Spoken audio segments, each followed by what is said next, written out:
The cabin's only window faced the ridgeline to the east, and in those first months, before my body made everything heavier and slower, I used to lie there and watch for the gray to creep over the tree line. I told myself I was waiting for morning. I wasn't. I was waiting for the hours to end because once the sun came up, Thomas would rise and go to the barn, and for a few hours the house would belong to me again. I was 21. I was 6 weeks along with my first child, and I was already counting. My name is Naomi. I was raised in a closed farming community called Birch Hollow, tucked into the hill country where the roads don't have names, just the families who live along them. I left almost 7 years ago, and this is the place where I finally say some of what I was never permitted to say out loud while I lived there. If any of this sounds familiar to you, if you grew up somewhere a woman's body wasn't fully her own, I'd love it if you'd subscribe and leave a comment telling me where you're from. I read everyone. Let me tell you what was understood without ever needing to be written down about what a husband in Birch Hollow was allowed during his wife's pregnancy. There were no rules against anything, and the absence of rules was its own kind of rule. Out in the wider world, pregnancy comes wrapped in a kind of social armor. People ask how you're feeling. They tell your husband to go easy on you. There are doctors and books and conversations about what a body needs when it's building another body inside it. For a season, the woman becomes someone whose comfort matters to everyone around her. In Birch Hollow, it worked differently. Pregnancy wasn't a condition, it was a confirmation. The elder preached it without apology. It's a wife's body belonged first to her husband and then to God, and a growing child was the proof that both arrangements were functioning as they should. You kept cooking. You kept canning and mending and rising before light. The life inside you wasn't a reason to slow down. It was a reason to be thankful you'd been given the chance to slow down for no one. I married Thomas when I was 19. He was 25, with land that had been his father's and his father's before that, and a reputation in the community for being steady, which is the highest compliment a man could receive there. He was not a man who weighed whether something was too much to ask. He weighed whether it had gotten done. Our courtship lasted 4 months. Sunday evening visits, his horse tied at the end of our lane before dark, my mother's cornbread sitting between us like a third person in the room. We talked about his plans for the lower field. We talked about how many children he hoped the Lord would send. I said I hoped for many too because I hadn't yet understood what that hope would cost only one of us. We married in September. 200 people on backless benches in a barn swept clean for the occasion. The elder spoke for most of an hour about yielding.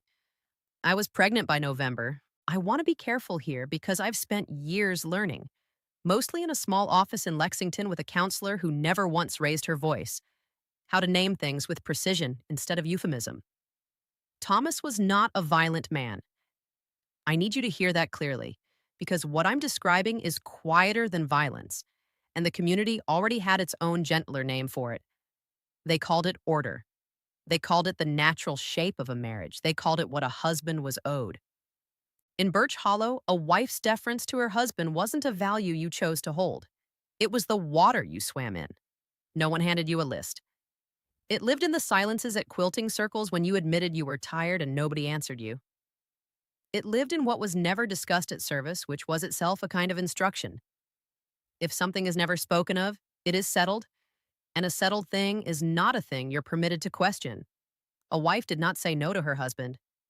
That sentence never needed saying aloud because every girl understood it by the time she stood at the front of that barn. You learned it from your mother's posture. You learned it from the careful blankness in the room whenever the subject came anywhere close to the surface. I was 6 weeks pregnant the first time I reached for a word I wouldn't actually find for another 4 years, sitting in a beige office across from a woman with reading glasses she was constantly misplacing. The word was coercion. I didn't have it yet. What I had instead was the conviction that this was simply what a good wife endured, and that wondering otherwise was the same as doubting God himself. My friend Leah had married 2 years before me. She'd had her first baby at 18 and her second 13 months after that. One afternoon, when I was newly pregnant, the two of us sat together on her porch shelling peas, and I told her carefully that I was exhausted in a way I couldn't explain. Not just the sickness, though the sickness never let up, but something underneath it, something that sat behind my eyes and wouldn't lift. She went quiet for a long moment, hands still moving through the pea pods.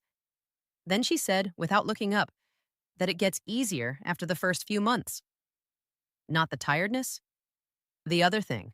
I asked her what she meant by the other thing. She looked back down at her hands. I understood, and the understanding dropped into my chest like a stone, because she wasn't promising me relief.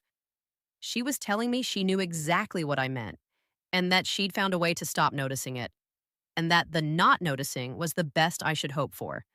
That was the most honest conversation anyone in Birch Hollow had with me in 8 months. Maybe 20 seconds, on a porch. And even then, it wasn't really said in words. The third month brought no relief at all. I had held on to what Leah told me, turned it over, tried to find inside myself wherever that not noticing was supposed to live, but my body kept changing in ways that made everything feel rawer instead of duller. My senses sharpened until the smell of the wood stove made me sick before I'd even lit it. I was tired down into my bones, and none of it changed a single expectation placed on me. I went to my mother exactly once. I almost didn't because in Birch Hollow, you didn't bring your mother your marriage. You brought her a sick child, a ruined harvest, a grief with a clear shape and a clear name. A marriage wasn't something you were allowed to bring to anyone, but I went anyway. I told her, in the only words I had then, that I was struggling, that I was tired in a way that felt like more than the baby, that some nights I lay awake counting the hours until the window went gray, and that the counting was the only thing getting me through. She kept mending while I talked. One of my father's shirts, the needle moving in small, even stitches that never paused. When I finished, she said, Thomas was a good man. She said, I had a full cellar and a warm house and a husband who didn't drink and didn't stray. She said I was tired because I was growing a life, and that this was sacred work, hard work, and that the Lord would give me strength if I asked him with a humble heart. Then she handed me the mended shirt and told me to bring the next basket on Saturday. That was the end of it. I drove the wagon home with the hills going copper on either side of the road, thinking about what it meant that there was truly nowhere else for me to take this. My mother wasn't a cold woman. She was in most ways the warmest person I've ever known. But the marriage itself was a wall even she couldn't see past, or wouldn't, and to this day, I'm not sure which. The fifth month nearly broke me open. By then, I was showing enough that the women at service noticed, and there were gentle congratulations after, hands resting on my arm, questions about whether I was hoping for a boy. I'd smile and say, I was hoping for a healthy baby, which was true. Every word of it. I loved what was growing in me with a ferocity that sometimes frightened me. But I was also barely sleeping, and I was doing arithmetic that I don't think Thomas was doing, or maybe simply never let himself do, the arithmetic of what was being asked of a body that was already spending everything it had building another person, cell by cell, while also keeping a house running, while also being expected every night without exception to be available in the way a wife was supposed to be available. The numbers didn't work. They had never worked. I just had no language yet for why. I tried once to tell him, not as a confrontation. Confrontation wasn't a tool I'd ever been handed, but gently, the way you'd mention a fraying strap before it snapped. I told him I was so tired. I told him the baby sat heavy at night and I hadn't slept properly in weeks. He looked at me and there was no cruelty in his face. I need to be exact about that because it matters. It was the blankness of a man who'd been given a complete framework for marriage that simply had no place in it for this particular variable. My comfort wasn't a line item in the inheritance he'd been handed. He'd been taught thoroughly and for his whole life what a husband provided and what a wife yielded, and he'd absorbed it so completely that my exhaustion registered somewhere just outside the edges of what he'd been trained to see. He said he understood. He said I should rest more during the day. And then the nights went on exactly as the nights had been going on. There was a woman in the community I'll call Esther. She was in her 60s when I was carrying my first, had raised 6 children and buried one, had worked a farm alongside her husband for almost 40 years, and carried a kind of quiet authority that never had to raise its voice to be heard. One afternoon in my 6th month, She came to help me put up the last of the season's tomatoes.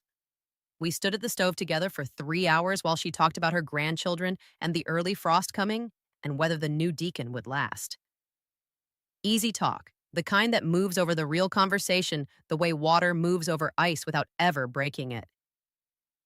At some point, not looking at me, she said the last months were always the hardest ones. I told her yes, they were. She said some women found it helped to spend the final weeks in a separate room on account of the sleep, on account of how crowded a bed gets with a belly that size. I kept stirring. I didn't look at her either. She said her own mother had done the same in her last two pregnancies. She said it was simply practical. She said some husbands understood that practical, in the right season, was its own form of kindness. I didn't answer her. She handed me the next jar to seal. What she gave me in that moment, without ever naming a single thing directly, was the most valuable gift anyone offered me in those 8 months. Not a solution. There was no official solution for something that had no official name.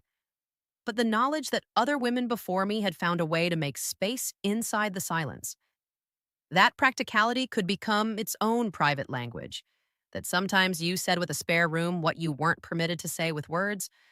I moved into the small back room in my 7th month. I told Thomas it was the size of the belly, the broken sleep. He accepted it the way he accepted most practical arrangements. He didn't like it, but he didn't fight it. For 6 weeks, I slept. I mean that I actually slept. The way you sleep when you're finally allowed to put down something you've been carrying for a long time without realizing how heavy it had gotten. I woke before light and lay listening to the cattle in the barn and felt the baby turn under my hands. And I thought, over and over, about what kind of woman I wanted to raise her into, if she turned out to be a girl. What words I would give her that no one had thought to give me. She was a girl. We named her Grace. I left Birch Hollow when Grace was 2 and her brother Caleb was 4 months old. The community's response was immediate and total. My mother's letters went unanswered first, and then mine went unanswered back. The road that had been my whole world simply closed, and it felt physical, like a hand pressed flat against my chest. I found a counselor in Lexington, the woman with the reading glasses, the one who was always patting her pockets looking for them. In our 3rd session, I described those 8 months in the only language I had then, which wasn't precise, but was honest.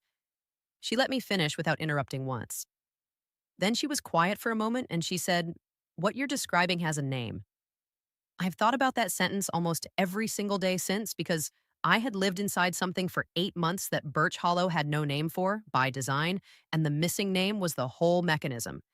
If there's no word for a thing, it doesn't officially exist. If it doesn't exist, there's nothing to refuse. And if there's nothing to refuse, a wife who endures it is simply being faithful. And a husband who expects it is simply being a husband.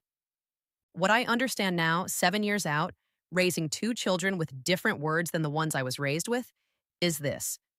Thomas was not a monster. He was a man shaped so thoroughly by a system that his wife's body never registered, in his mind, as something with its own limits and its own needs. That isn't an excuse for him. It's an explanation for how ordinary that kind of harm can look from the inside, how it can sit right next to a full harvest and a warm stove and a husband who never once raised a hand, never once wandered, and still leave a person counting hours until dawn. Leah gave me 20 seconds on a porch. Esther gave me 6 weeks in a back room. My mother, who loved me, simply had no more to give than the wall she'd been handed to. The community gave me silence, and silence, it turns out, is its own kind of doctrine. Grace is 9 now, and she asks why about everything. Why this, why that? What does that actually mean? Can I see for myself? Every time I try to answer her honestly, even when I don't fully know the answer yet. If any part of this sounds like a life you've lived or a silence you grew up inside, I see you. If you were taught that enduring something was the same as having faith in it, and that asking questions was its own kind of pride, I see you too. If you ever found your own version of a back room and called it practical because there was no other word available to you, you weren't weak for surviving the way you survived. You were doing the best you could with what you'd been handed. And what you'd been handed was never going to be enough. None of that was ever your fault. If this reached something in you, I'm glad you're here and I hope you'll stay around for what comes next.